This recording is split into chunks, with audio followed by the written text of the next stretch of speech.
Hey gang, today we're going to do a Texas blues riff-based solo.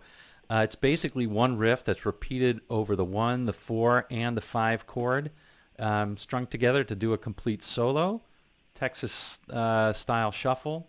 I hope you enjoy it. Now we're going to be doing a lot more blues and some classic blues. We have some English blues coming up, or British blues coming up pretty quickly, and then some classic Albert King.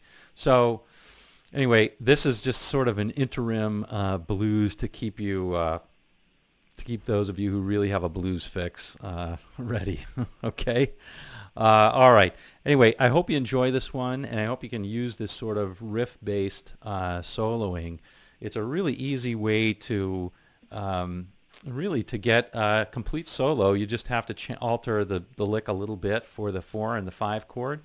And there you go. Voila, a whole solo. All right, we'll go over it note for note in just a second. Hey, as always, if you like this one, give it the thumbs up. And if you haven't yet, subscribe for one of these every week. Okay, we'll see you in just a second. All right, gang, let's go over this now note for note.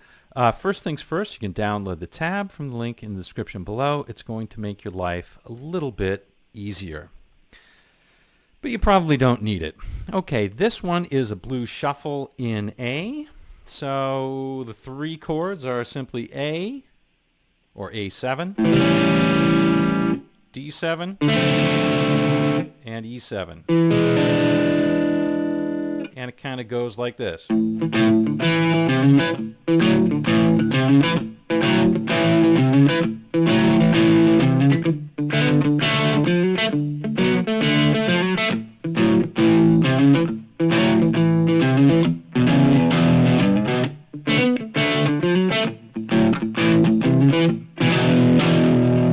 And repeats.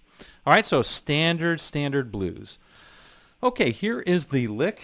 We're going to play up in our home bass position, a minor pentatonic at the 5th fret, okay?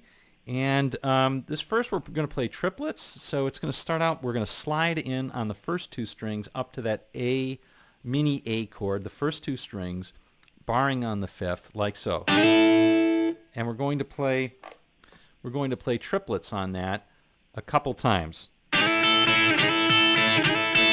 So we'll play it 3 times. And then we're going to play this. So that's pretty straightforward. We're just playing on the 7th fret, that note on the 3rd string 7th fret, pulling off to the 5th, and then playing the 7th on the 4th. Putting it all together, it sounds like this.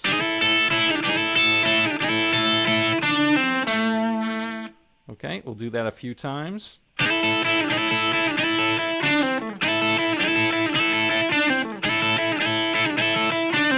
4 times, and to be precise.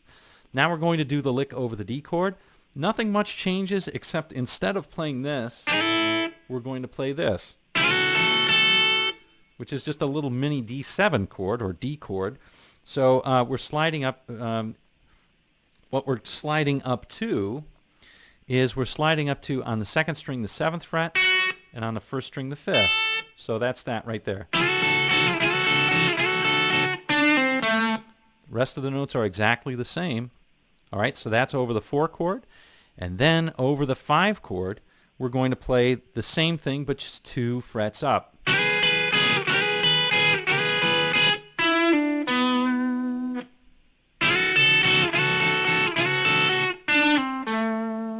And back to our...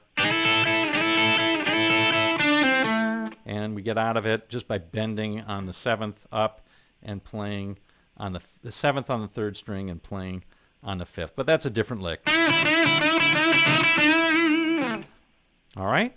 And that's it. Now you can jazz it up, or not jazz it up, but just add little things to it. Like, for example, on the 4th one, instead of playing the lick straight, I like to play a little double stop like this. As in something like...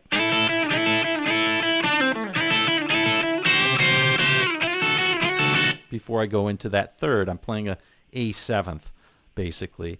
And that signals that I'm going to go to the next chord, which is a D7. Anyway, you can play around with this, have fun, alter it a little bit. But try doing that. Take a riff that you know pretty well over the 1 chord and just think about how you can alter it over the 4 chord and the 5 chord. Voila, instant solo. All right. Well, there you have it, gang. An entire riff-based Texas blues solo. Hope you enjoy this one and have a lot of fun with it. Okay, we'll see you on down the road.